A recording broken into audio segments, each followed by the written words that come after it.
J'ai saisi l'occasion de cette intervention pour féliciter Africa Jom Center pour cette initiative qui vient à point nommé et féliciter également les rapporteurs, les auteurs de ce rapport qui ont effectivement apporté une valeur ajoutée en termes d'analyse et de clarté sur cette question-là qui a pollué un peu le débat pendant un bon moment. Le premier élément d'appréciation en ce qui me concerne, il est d'ordre sémantique. Alors, on parle de crise de la dette. Alors, ne devrait-on pas parler du débat de la dette? Parce qu'aujourd'hui, s'il y a une crise, il y a des conséquences à en tirer.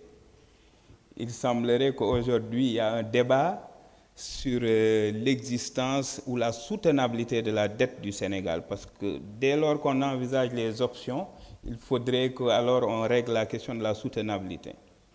Parce que si on parle de restructuration ou de paiement, ça suppose qu'on a un débat sur la soutenabilité de la dette. Si la dette est soutenable, alors il n'y a pas de crise. Et donc, et si le gouvernement actuel annonce ne pas aller dans le sens de la restructuration, on ne peut en tirer comme conséquence qu'une seule conséquence, excusez la répétition, c'est de dire que la dette est soutenable. On ne restructure pas, ça veut dire que la dette est soutenable. Et donc, on peut payer. Donc, le débat aujourd'hui, c'est est-ce que la dette du Sénégal, elle est soutenable? Les critères sont là, universellement reconnus. Les FMI, on sait comment c'est calculé. On sait que les banques, comment elles calculent la soutenabilité de la dette. Donc, est-ce qu'aujourd'hui, la dette du Sénégal, elle est soutenable? Et je pense que c'est la première limite peut-être de ce rapport qui aurait eu le mérite d'aller dans le fond pour peut-être calculer et analyser cette soutenabilité pour ensuite venir nous expliquer les options et laquelle des options est la meilleure. Et j'ai cru entendre en venant tout à l'heure en retard un peu que vous ne formuliez pas de recommandations, mais que vous veniez exposer des éléments d'options, mais cela suppose que vous retenez que la dette du Sénégal n'est pas soutenable. Et donc, si tel est le cas, il faut qu'on le dise et qu'on nous dise pourquoi la dette du Sénégal n'est pas soutenable. Ça peut être lié à la question du financement, parce qu'effectivement, si vous n'arrivez pas à refinancer votre dette, il se pose un problème de soutenabilité. Si votre charge de la dette ou le service de la dette est supérieur à un certain niveau de vos recettes fiscales, c'est aussi un élément de mesure de la soutenabilité. Je pense qu'il faut qu'on règle la question de la soutenabilité de la dette pour ensuite statuer sur les différentes options. Et alors, à partir de ce moment seulement, nous pourrons parler de crise. Deuxième élément de contribution d'ordre sémantique, c'est par rapport à la notion de dette cachée. Moi, je pense que dans ces forums-là, il faut qu'on soit très rigoureux. La notion de dette cachée est une notion politique. Le sujet a été fortement politisé dans ce pays. La Cour des comptes qui a fait son rapport, et ce rapport est à l'origine de tout ce débat, n'a à aucun moment parlé de dette cachée.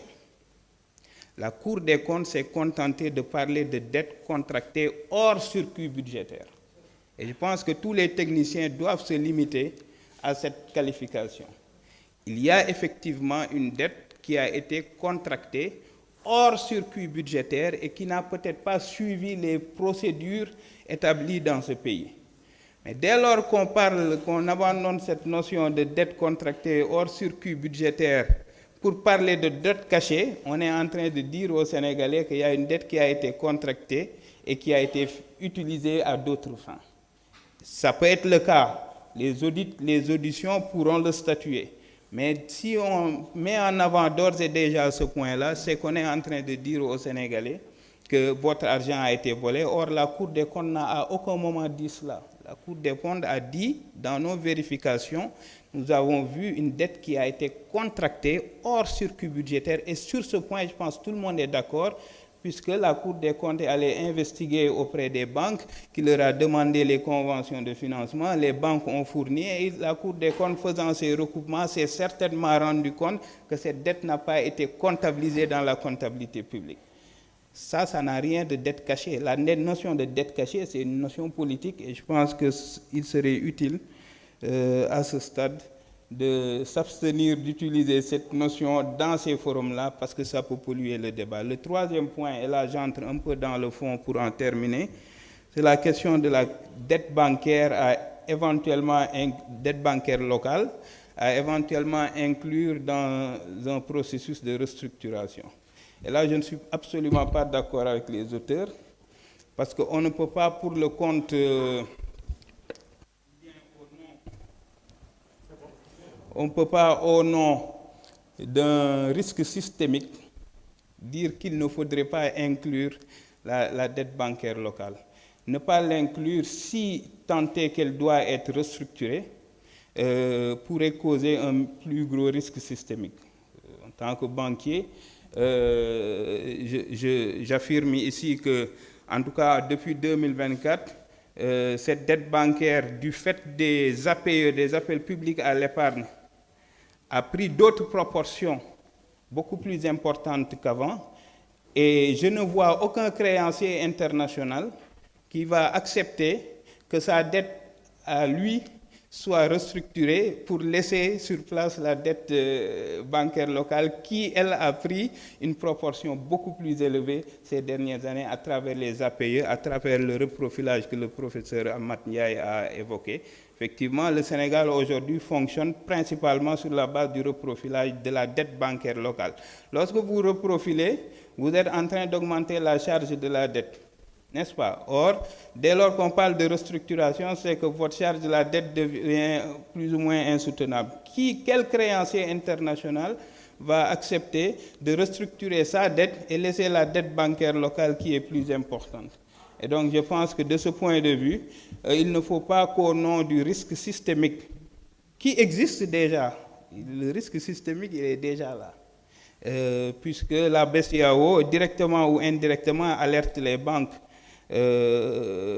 parce que l'exposition est beaucoup... C'est les ratios de division des risques, en réalité, qui ne s'appliquent pas, certes, en termes de provisionnement, lorsqu'il s'agit de défauts de l'État, mais les ratios de division des risques restent applicables et de ce point de vue, je pense que lorsqu'on doit parler de restructuration, on doit analyser la question pour toutes les créances locales, créances sous-régionales et créances internationales pour éviter justement de régler le problème à moitié, simplement parce qu'on ne souhaite pas créer un risque systémique qui, d'une manière ou d'une autre, du fait de l'exposition importante des banques locales sur le secteur, sur la signature de l'État, existe déjà. Donc ce risque, il est déjà là. Donc dans un schéma de restructuration, il ne faudrait pas l'exclure.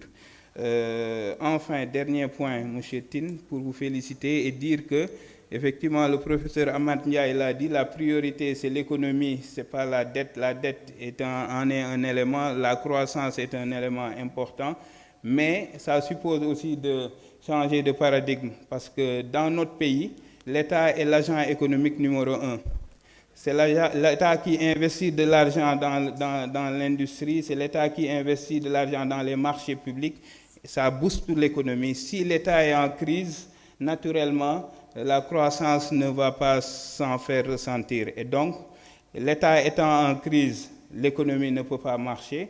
Et donc, tous les schémas qui doivent être mis en place, c'est des schémas naturellement de transformation pour qu'effectivement cette dépendance de l'État soit définitivement réglée. Et donc, c'est une occasion, effectivement, cette crise-là, de changer de paradigme pour que l'économie puisse fonctionner désormais non plus par le fait de l'investissement public uniquement, mais par le fait aussi d'un accompagnement du secteur privé et du renforcement de ses capacités d'investissement.